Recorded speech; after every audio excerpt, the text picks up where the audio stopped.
নাক্ষত্রিক বিচার অনুযায়ী গ্রহগুলো কে কোথায় বসে আছে।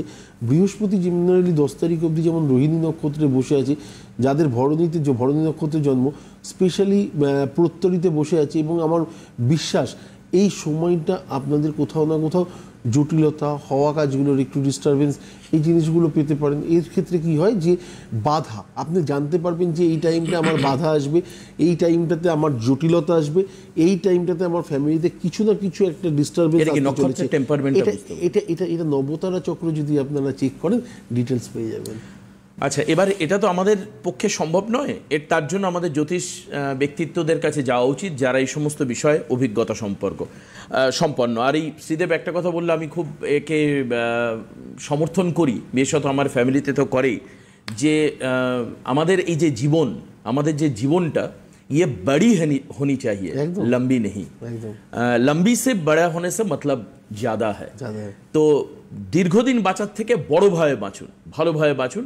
তার জন্যই আমরা কিন্তু এত কষ্ট করি। এই যে উনি দেখুন তার বাড়ি থেকে উঠে স্টুডিওতে লাইভ করতে এসছেন, আমরা লাইভ করতে এসছি, এবং একটাই অনুষ্ঠান পেছনে কত লোক, সবাই কিন্তু কমিটেড এটা মানুষকে জানানোর জন্য। কাজেই ডোন্ট টেক ইট ইজিলি, সোজাভাবে এটাকে না নিয়ে খানিকটা সিরিয়াসলি নেওয়া উচিত। আমার মনে হয় কি বলতো, যে প্রোগ্রাম করছে তাকে যেমন সিরিয়াস হওয়া উচিত, যারা দেখছেন তাদেরকেও অ্যানালিটিক মাইন্ড নিয়ে বসতে হবে যে আমার তো প্রবলেমগুলো হয়, এটা বাস্তব, তাহলে কেন হচ্ছে, এর কারণ কি ওষুধে আছে নাকি এর কারণ অন্য কোথাও রয়েছে, কোনো এক্সটার্নাল জায়গা থেকে আসছে। সেটা যদি আমরা বুঝতে পারি, যে কালকেই আমি দেখছিলাম যে আমাদের সৌরজগৎ যে পরিমাণ বড়, তার থেকেও 2.6 বিলিয়ন মাল্টিপ্লাইড গুণ বড় হচ্ছে ব্ল্যাক হোল। যে ব্ল্যাক হোলের কথা আলোচনা হচ্ছে, একে নরকের দরজা বলছে অনেকে, বিজ্ঞানীরা বলছে এটা নরকের দরজা, and it is the door of devils, দৈত্যদের দরজা। মানে এটা দূর, মানে কতটা দূর এটা যদি আমি বলতে যাই, বলছে 156,000 আলোকবর্ষ। মানে চিন্তা করা যায়, আলো 1 সেকেন্ডে না, ক্যালকুলেশন করলে 5,000 বর্ষ তোমার লাগবে, 5,000 বর্ষ লাগবে ওই ব্ল্যাক হোল অব্দি সূর্যকে পৌঁছতে গেলে, সূর্য গ্রাস হবে। তার মানে চিন্তা করা যেতে পারে যে কত বড় আমাদের পৃথিবীটা। এই সম্পর্কে আমরা খুব কম ভাবি। এবার একটু দেখাই যে আমাদের এই ভাবনা চিন্তাগুলো কিছু ক্ষেত্রে বাস্তব কি অবাস্তব, এটা আগের থেকেই প্রিপ্রেডিকশন করে দেন অ্যাস্ট্রোলজাররা। তার মধ্যে অবশ্যই শ্রীদেব অন্যতম, কারণ পলিটিক্যাল, ইকোনমিক্যাল একাধিক জায়গায় শ্রীদেবের অনেক প্রেডিকশন, হয়তো শ্রীদেব খুব হালকাভাবে বলছেন, ক্যাজুয়ালি এখান থেকে বলছেন, কিন্তু দেখা যাচ্ছে সেগুলো পরবর্তীকালে ক্লিক করে যাচ্ছে। বলতেই হবে, আমাকে জাহির করতে হবে, আমাকে প্রচার করতে হবে, এবং পরবর্তীকালে ফুটেজ দেখিয়ে প্রমাণ করতে হবে যে আমি ঠিক সেটা নয়। শ্রীদেবকে নর্মাল এই ক্রিকেট নিয়ে আলোচনায় বলে গেলেন, শাহরুখ খানের ছেলেকে নিয়ে বলে গিয়েছিলেন যখন আরিয়ান খান ড্রাগ কেসে মুম্বাইতে যখন ধরা পড়েছিল, কি বলেছিলেন আরেকবার আপনাদের মনে করানোর জন্য সেই অংশের। কারণ সব থেকে বড় হচ্ছে আমাদের স্মৃতি হচ্ছে খুব ক্ষণস্থায়ী হয়ে গেছে এখন। আমরা খুব পুরনো জিনিস মনেও রাখতে পারি না, আবার চাইও না, চাই না বলে বাই দ্য ওয়ে পারি না। আসুন একবার দেখাই সেটা, যে খুব সম্ভবত 2022-এ, এবং এবার এই যে বিশ্বকাপের 22 অক্টোবরে ষষ্ঠী ছিল, সেদিনকে ষষ্ঠী ছিল, কি বলেছিলেন উনি, আর 30-10 বিশ্বকাপ নিয়ে কি বলেছেন একবার শুনবো।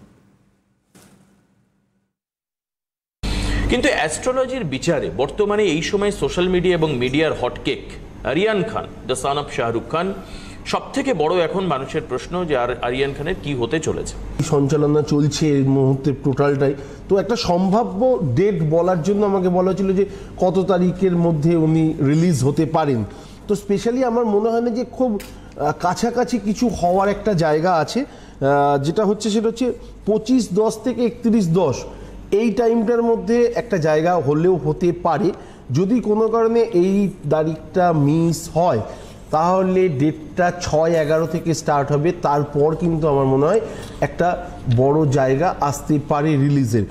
25-10 থেকে 31-10। একটা এই গত এই ফোনটা থেকে আমার মনে হলো, মানে হঠাৎ করেই মনে হলো যে এই যে শ্রীদেব বলছিলেন না যে এক্সপেক্টেড রেজাল্ট পাওয়া যাচ্ছে, এখন মোটামুটিভাবে এই উপমহাদেশে ভারতবর্ষের প্রায় 140 কোটি লোক, একদম তার মধ্যে প্রায় 80 কোটি লোক মোটামুটি বোঝেন, খেলাটা বোঝেন, ক্রিকেট খেলাটা বোঝেন।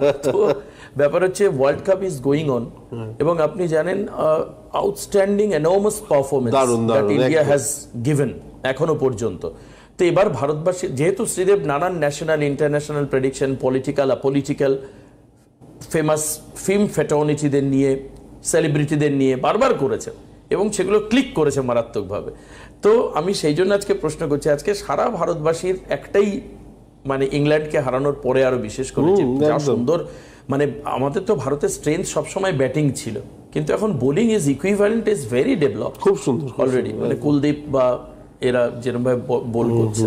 তো এবার মানুষের জিজ্ঞাসা যে ভারত তাহলে কি বিশ্বকাপ এবার পেতে চলেছে?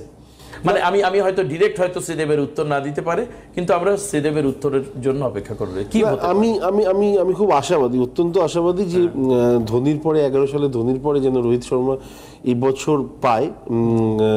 কিন্তু কোথাও না কিছু ডিস্টারবেন্স আমার লাগে, যে জিনিসগুলো আমার মনে হয় যে এই যে বৃহস্পতি রাহু খুব ভালো। এটা কার ছকে বলাটা কি ঠিক হবে? আচ্ছা ঠিক আছে, চলো এমনি বলি। হয়তো ক্যাপ্টেনের ছকেই আছে বৃহস্পতি রাহুটা না একত্রে। তো সেই জায়গাতে আমার স্পেশালি মনে হয় যে ক্যাপ্টেনের এক্সপেকটেশন যেটা থাকা উচিত সেটা কমপ্লিট হওয়ার ক্ষেত্রে একটু হলেও সমস্যা। কেমন তো এটা আমার মনে হয়। কিন্তু আমি একজন ভারতবাসী হিসেবে কখনোই চাইবো না যে ভারত কাপ না পাক, এবং ভারত সবসময় কাপ পাক এবং আগামী দিনগুলোতে প্রতিটা খেলাতে পাক। আমি জানতাম এই ধরনের একটা প্রশ্ন এর মধ্যে আসবে, কারণ ওয়ার্ল্ড কাপ চলছে। তো কিন্তু আমি ওর জন্য অ্যাটলিস্ট রোহিত শর্মার ছকটা নিয়ে আমি আলোচনা করতে গেছিলাম বা ভাবছিলাম, হয়তো এই প্রশ্নগুলো আসলে পরে উত্তর দেওয়ার জন্য রেডি ছিলাম খানিকটা। কিন্তু আমার যেটা মনে হয় যে রোহিত শর্মার বৃহস্পতি এবং রাহু একত্রে থাকার জন্য না ওয়ার্ল্ড কাপ পাওয়ার ক্ষেত্রে বা এক্সপেকটেশন অনুযায়ী হয়তো একটু কম বেশি কিছু একটু হওয়ার চান্স থাকবে।